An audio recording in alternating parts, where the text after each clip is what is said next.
오늘부터는 위에 있는 천국, 아래에 있는 천국이라는 제목으로 설교했던 찰스 스펄전 목사님의 설교를 통해서 요한계시록 7장 16절과 17절, 이사야 49장 10절의 말씀을 묵상하도록 하겠습니다. 오늘은 이 설교의 첫 번째 요점인 위에 있는 천국이라는 내용을 읽고 묵상하도록 하겠습니다. 먼저 본문의 말씀을 읽겠습니다. 그들이 다시는 줄이지도 아니하며 목마르지도 아니하고 해나 아무 뜨거운 기운에 상하지도 아니하리니 이는 보좌 가운데 계신 어린 양이 그들의 목자가 되사 생명수 샘으로 인도하시고 하나님께서 그들의 눈에서 모든 눈물을 씻어 주실 것임이라. 요한계시록 7장 16절과 17절의 말씀. 그들이 줄이거나 목마르지 아니할 것이며 더위와 볕이 그들을 상하지 아니하리니 이는 그들을 긍휼히 여기는 이가 그들을 이끌되 샘물 근원으로 인도할 것임이라. 아멘. 이사야 49장 10절의 말씀이었습니다. 설교 내용을 읽겠습니다. 저는 여러분을 두 개의 본문으로 인도합니다. 신약 성경의 본문에서 우리는 위에 있는 천국의 상태를 볼 수 있고, 구약 성경의 본문에서는 영원한 안식으로 가는 길에 있는 과정에서 주님의 양떼들의 상태를 볼 수 있습니다. 아주 기이하게도 제 생각에는 우리 안에 있는 양들에 대한 묘사와 도중에서 돌봄을 받는 양들에 대한 묘사에는 동질성이 있습니다. 요한이 흰 옷을 입은 무리를 묘사하려고 했을 때 그는 이사야가 은혜의 하나님에 의해 인도되는 순례의 무리에 관해 말한 것 이상을 말할 수가 없었습니다. 먼저 위에 있는 천국의 상태를 생각해 봅시다. 사랑을 받은 요한은 그가 듣고 본 바를 우리에게 들려줍니다. 이 묘사의 첫 번째 부분은 우리에게 모든 필요의 공급을 확신시켜 줍니다. 그들이 다시는 줄이지도 아니하며 목마르지도 아니하리라. 천국에서는 채워지지 않는 궁핍이란 없으며 충족되지 않는 욕구란 없습니다. 그들은 몸에 대해서도 결핍을 느낄 수 없으니 이는 그들이 하나님의 천사들과 같기 때문입니다.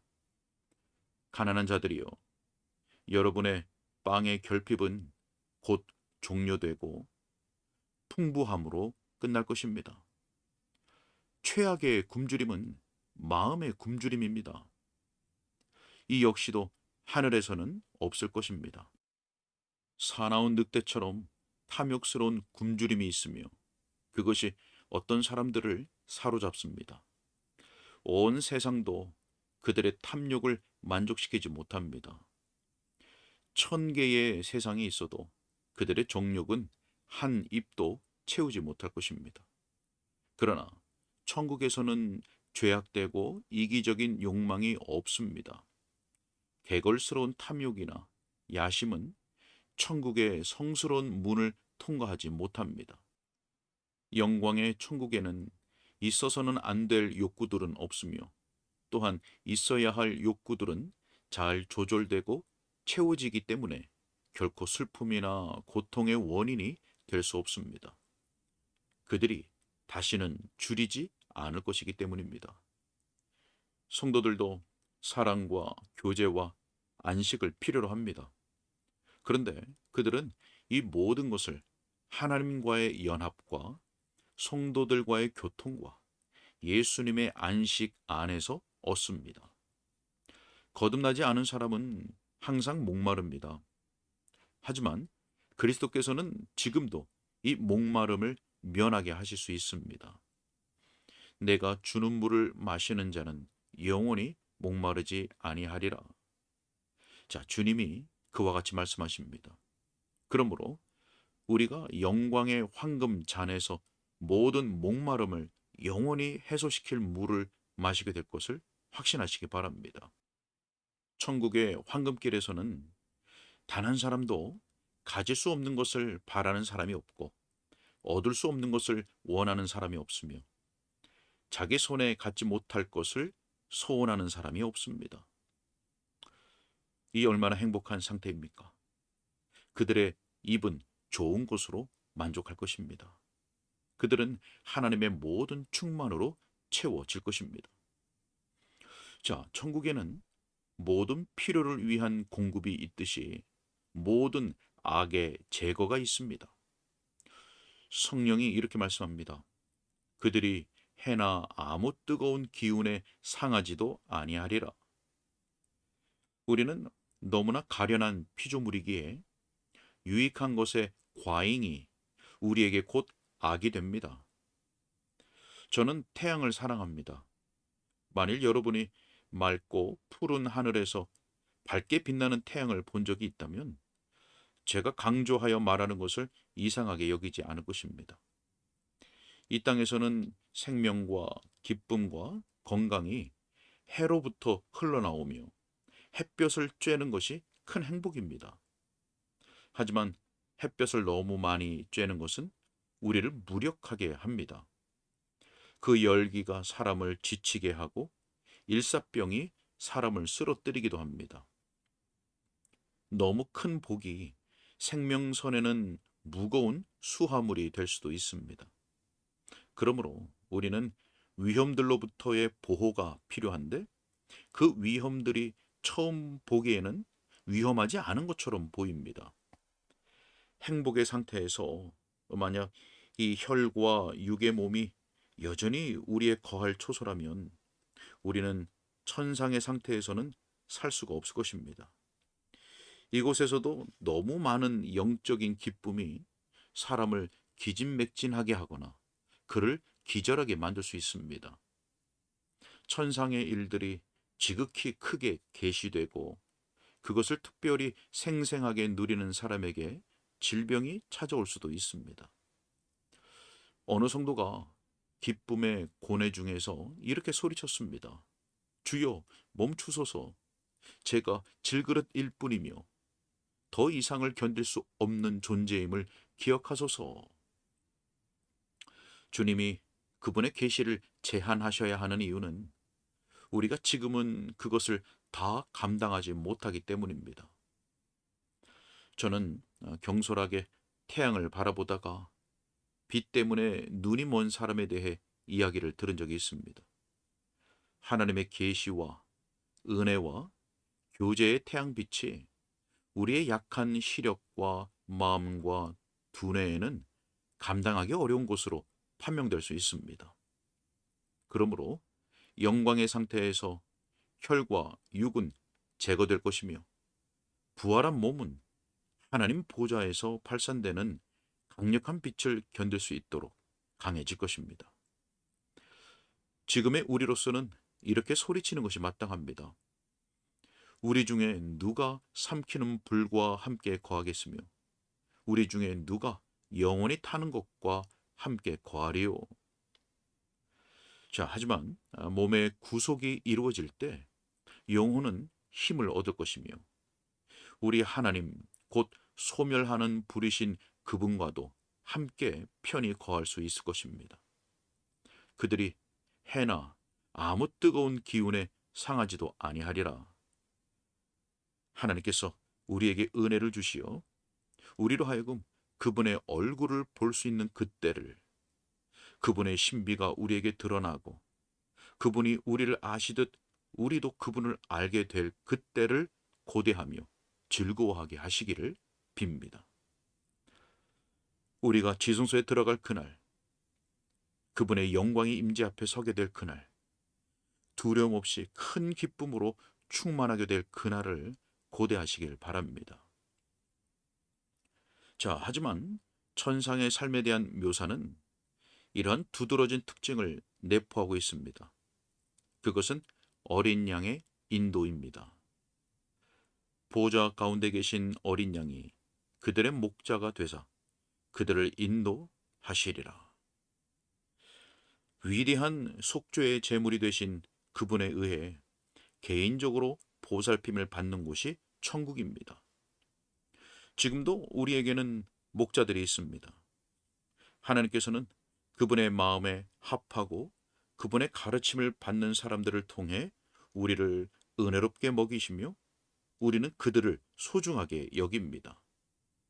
우리는 주께서 자기 양들을 먹이라고 임명하신 이들을 사랑하며 또한 그들의 믿음을 따릅니다. 주께서 우리에게 큰 도움이 되도록 그들을 보내셨습니다. 하지만 그럼에도 불구하고 그들은 수하일 뿐이며 우리는 그들의 불완전성과 주님께 대한 그들의 의존성을 잊지 않습니다. 하지만 천국에서는 양들의 위대한 목자께서 친히 우리를 돌보실 것입니다. 달콤하고 향기로운 모략을 떨어뜨리는 백합처럼 귀한 그분의 입술이 직접적으로 우리 각 사람의 마음에 말씀하실 것입니다. 우리는 그분의 음성을 들을 것입니다. 우리는 그분의 얼굴을 볼 것입니다. 우리는 그분의 손으로 돌봄을 받을 것입니다. 우리는 그분의 발꿈치를 따를 것입니다. 그분이 목자가 되어 돌보실 것이니 그 얼마나 영광스러운지요. 우리는 푸른 초장에 누워 얼마나 편히 쉬는지요. 그분이 가장 친절한 성품으로 우리를 돌보실 것입니다. 어린 양으로서 그분은 그분의 가장 위대한 사랑을 계시하셨고 또한 어린 양으로서 우리를 영원히 인도하며 먹이실 것입니다. 우리가 우리 주님에 의해 가장 은혜롭게 돌봄을 받는 때는 주께서 속죄의 희생물로서 자기 자신을 분명하게 계시하실 때입니다.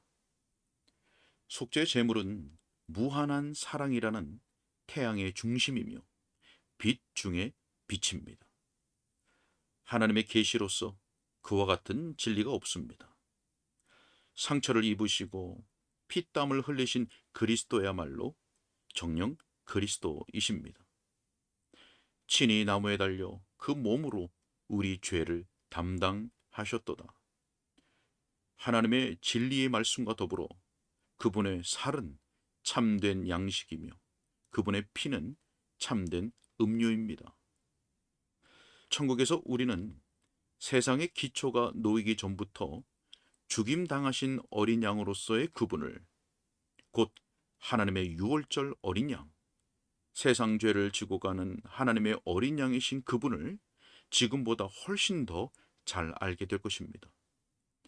깊은 평화, 영원히 깨어지지 않는 안식을 우리는 저 위대한 속죄의 제물을 바라보며 얻을 것입니다.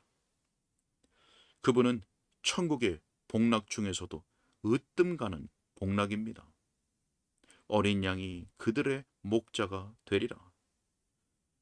하지만 우리가 우리의 주님을 어린 양으로 바라볼 것이지만 수치와 굴욕의 상태가 아니라 능력과 영광의 상태에 계신 그분을 보게 될 것입니다. 보좌 가운데에 계신 어린 양이 그들의 목자가 되실 것입니다. 천국에서는 왕이신 예수님께 대한 시야가 확장될 것이며 그분의 희생적 고통에 따르는 영광을 좀 더 가까이 목격할 수 있습니다. 형제 자매들이여, 우리는 그분의 영광에 대해서 얼마나 조금만 알고 있는지요. 우리는 지금껏 우리를 돌보아 주셨던 그분이 누구신지에 대해 너무나 빈약하게 알고 있습니다. 우리는 그분의 신성에 관한 교리를 굳게 붙잡고 있습니다. 하지만 천국에서 우리는 유한자가 무한을 이해할 수 있는 한에서는 그분의 신성을 진실로 인식하게 될 것입니다. 우리는 우리를 향한 그분의 우정을 알지만 우리가 왕의 궁전에서 그분의 아름다우심을 보게 될 때 우리는 왕으로서 그분의 용모와 얼굴을 주시하게 될 것입니다. 해보다 밝은 그분의 얼굴이 이루 말할 수 없는 애정의 광선을 발하실 그때 우리는 그분의 영광에서 천국을 발견할 것입니다. 우리는 어떤 보좌도 구하지 않을 것입니다. 그분의 보좌가 우리의 것입니다. 보좌에 앉으신 어린 양이 우리가 바라는 천국의 모든 것입니다. 자, 다음으로 이 묘사의 마지막 부분에도 큰 의미가 있습니다. 생명수 샘에서 마시는 것은 말로 형용할 수 없는 행복입니다. 보좌 가운데 계신 어린 양이 그들의 목자가 되사 생명수 샘으로 인도하시리라. 우리는 이따금씩 살육 당하기 위해 런던 거리를 지나는 불쌍한 양떼처럼 목마를 수밖에 없습니다. 우리는 도중에 진흙 웅덩이에 빠지기도 하고 할 수만 있다면 새로워지기를 바랍니다. 하지만 이런 일은 우리가 생명수 강이 흐르는 땅에 도달할 때에는 결코 일어나지 않을 것입니다. 그곳에서 양들은 고여서 썩은 물이나 쓴 샘물을 마시지 않을 것입니다. 그들은 생명수 샘물로 만족을 얻을 것입니다.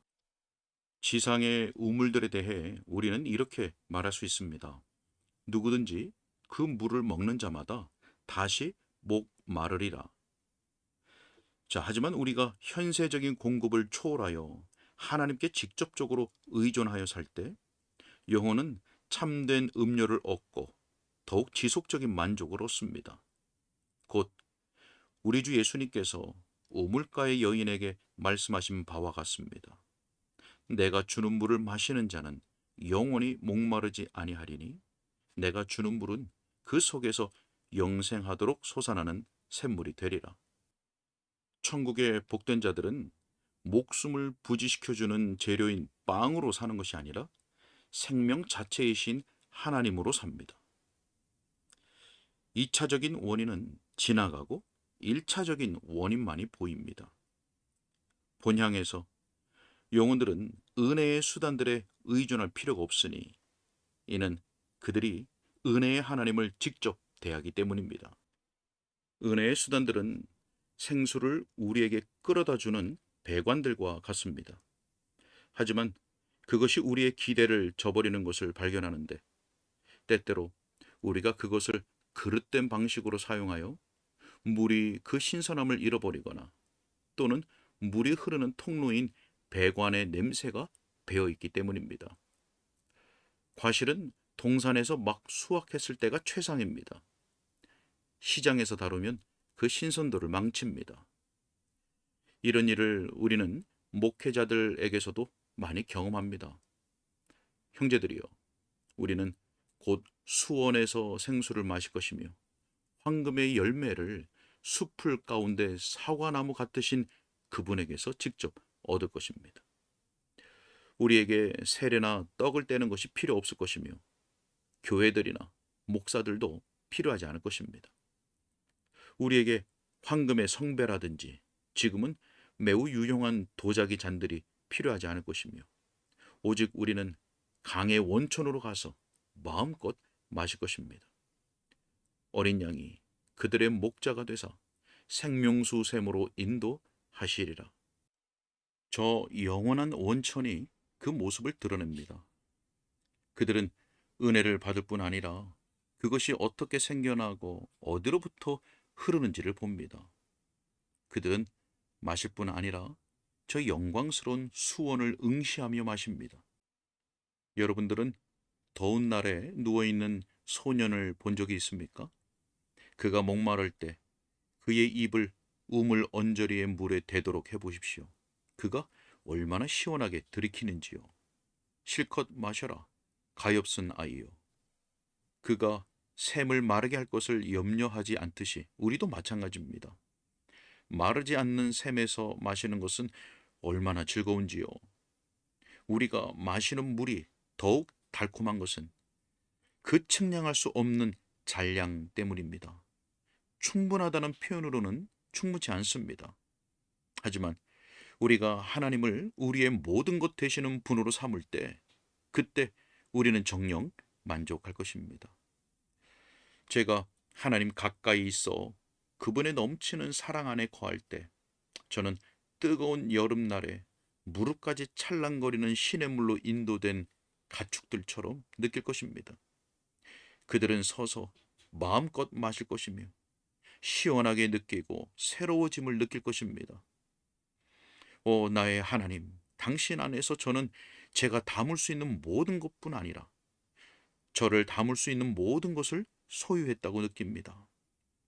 당신 안에서 저는 살고 완전한 만족감으로 거동합니다. 그런 것이 천국입니다.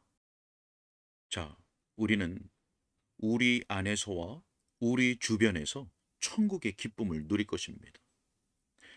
우리는 그 샘에서 마시고 영원히 그 샘 곁에 거할 것입니다. 사실 천국은 하나님이며 그분을 온전히 즐거워하는 것입니다. 하나님이 미워하시는 악은 모두 쫓겨날 것입니다. 하나님이 주신 능력은 온전할 결실을 위해 확대되고 준비될 것이며 우리의 전 존재는 영원히 복되신 하나님과 친밀하게 지낼 것입니다. 그분에게서 우리가 났으며 그분에게 우리가 돌아갈 천국이 있습니다. 하나님을 아는 자마다 천국을 압니다. 만유의 원천이신 그분이 우리의 생수의 샘이십니다. 이런 식으로 저는 오전 동안 줄곧 이 첫 번째 주제를 다룰 수 있지만 지체해서는 안 될 것입니다.